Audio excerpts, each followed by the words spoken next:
Hello and welcome to Celette Cameleon complete video tutorial. In this video series, we will review all the features of the Cameleon universal jig system and give you tips to make the most accurate repair jobs using this tool.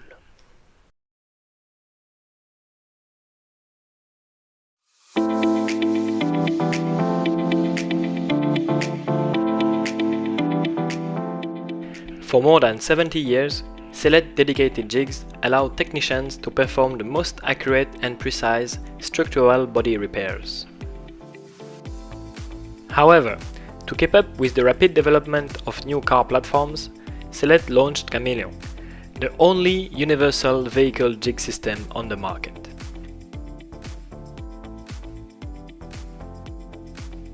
The combination of software, adjustable fixtures, and the most complete car database to date allows you to repair all types of vehicle such as unibody, chassis, and light commercial.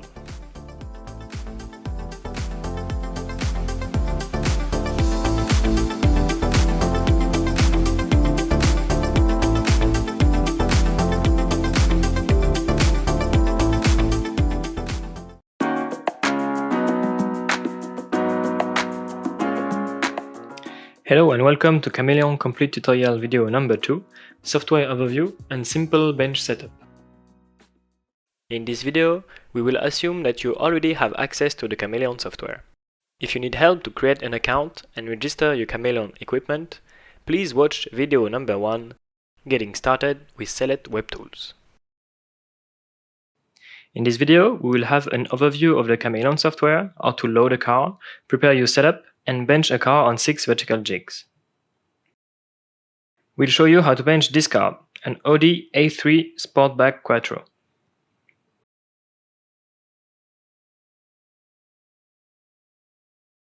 To get started, we need to go on the website. So let's go to app.celette.com. And we can log in using the email and password we set up in the first video.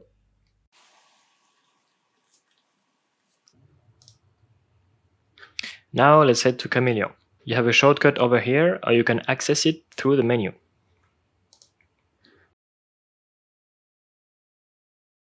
To get started with Cameleon, we first need to choose the car we are working with. Let's click on this button to search for a car.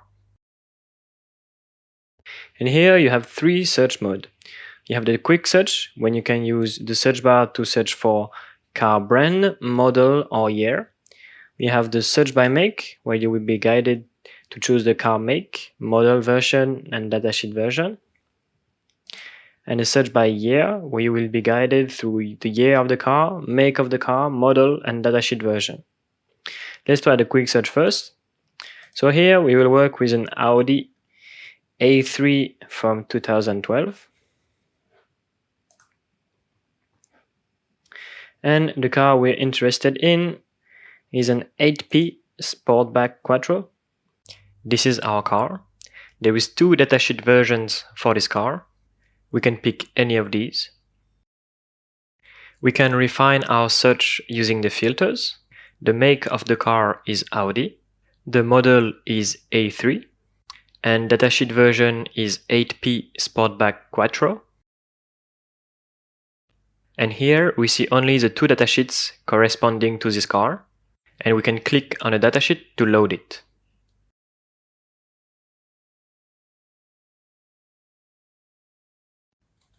Next, we need to choose the mode in which we will bench the car. First, we have the diag mode, for a complete car that we bench for diagnosis. Next, we have WE mode for a complete car, but we remove some bolts from the car and replace them with Celette bolts attached to the Cameleon jig. Then we have WO mode for repairs, where we need to remove some mechanical parts from the car, such as wheel, exhaust pipe, or suspension system. Next, we have Mix mode, where we need to take out mechanical parts only in the rear side of the car or the front side of the car. We are working with a body in white here, so let's take the mechanical out mode. And we have already a first configuration loaded on the bench.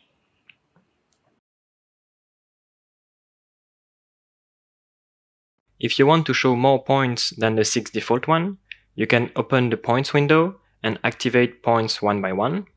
For example, let's show this point in the front, and you can see the new tower appearing here.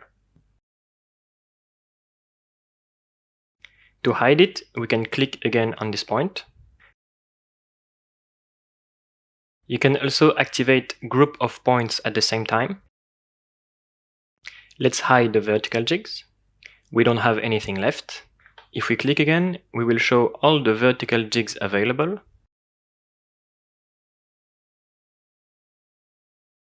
Let's now activate the angle jigs.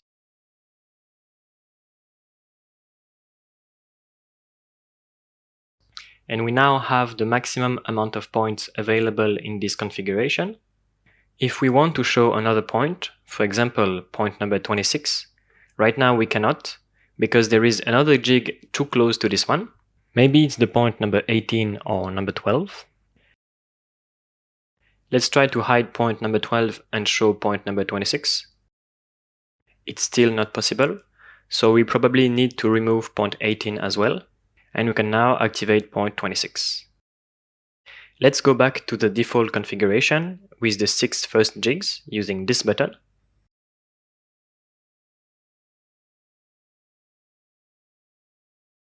Let's now take a look at the settings window.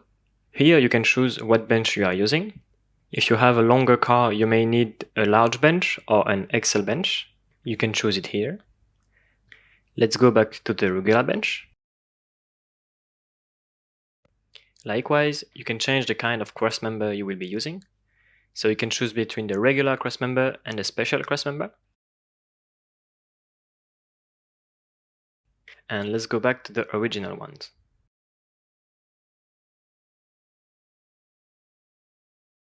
If you need to inspect your jigs in 3D, you can navigate the view using the mouse. So you can use the left mouse button to move around, the right mouse button to rotate, and the scroll wheel to zoom in and zoom out. You can also double click with the left mouse button to reset to the original camera. We also have other modes of viewing. We have a top view, where you can also use the left mouse button to pan, the right click to rotate, the mouse wheel to zoom in, zoom out, and left double click to reset to the default settings. We also have cameras on the left, on the right, on the front, and the rear of the bench, with exactly the same control, except that no rotation on this one. Let's go back to perspective view. The offset bar here is used if you need to move the car relative to the bench. So for example, if you have some point too far out in the front or the rear of the car, you can change the x-axis to move the whole car down to relative to the bench. So let's change minus 244 by minus 100. And we see that the setup is the same, but all the jigs have moved backward a little bit. Same for the height. If you don't have enough high tower, or for any reason you want the car to be lower relative to the bench, you can change the height. And we see that all the jigs have lowered a little bit. Let's get back to the default configuration and start inspecting those jigs.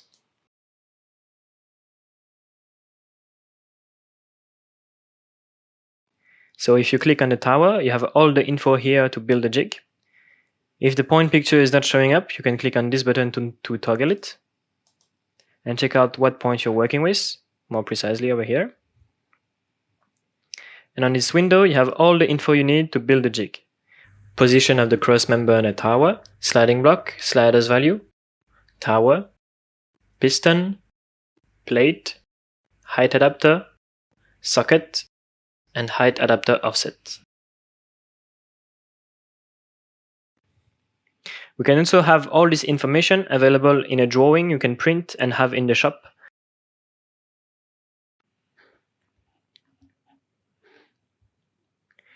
In this drawing, we have all the info we need to build this configuration.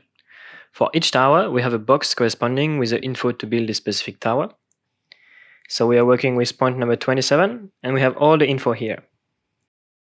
Position on the bench, orientation of the tower, type of sliding block, slider's value, tower, piston, plate, height adapter, socket, and height offset settings. At the bottom of the drawing, we also have a list of all the parts we will need to build this configuration: cross members, towers, pistons, plates, height adapter, and sockets. Some precision about the socket types. The green socket is a UF socket. It is a female socket that goes over the bolts of mechanical parts, mostly found in diag mode. The yellow socket is a UV socket, male socket with a bolt to be inserted in threaded holes once the original bolt from the car has been removed, usually found in WO mode. The blue socket is a UM socket, a male socket that goes into the hole of the car without thread. Can be found in any mode. If for some reason, when lowering the car, some jigs are hitting the body of the car, you can use the controls in the jig panel in order to adjust the jig. For example, in this point number 13 in diag mode, this jig might not reach the point because it would have to go through the suspension system. To resolve this issue, we can try to use a longer height adapter so the jig can fit into the hole in the suspension system. Other available control for the jig is rotating the plate, choosing a higher or lower tower,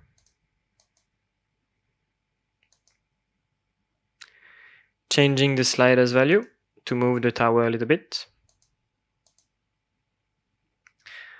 or move the position of the tower on the bench to move it further.